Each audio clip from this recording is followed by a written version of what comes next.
Hello everyone, good morning. के गर्दै हुनुहुन्छ? आज फेरि मैले एउटा रेसिपी सेयर गर्न गइरहेको छु।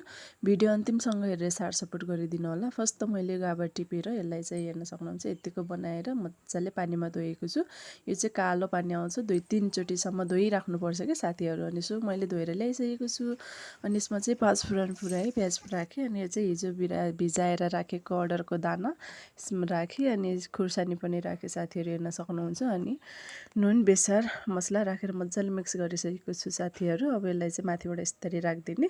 अनि मजाले सिटी लगाएपछि 2-3 सिटीमा चाहिँ यो चाहिँ रेडी भइसकेको हुन्छ, हेर्न सक्नुहुन्छ। सो यतिको भइसकेको छ। अब यसले चाहिँ एकदम अल्छी नमानिकन मजाले मिक्स गर्ने के, मिक्स मिक्स मिक्स गरिराख्ने। मजाले मिक्स गरिसकेपछि यतिको हुन्छ। अब मलाई फेरि एकदम मनपर्छ कि यो लसुनले झानेको गाभा चाहिँ। अनि यतिको ब्राउन कलरको भइसकेपछि यसरी झार्ने।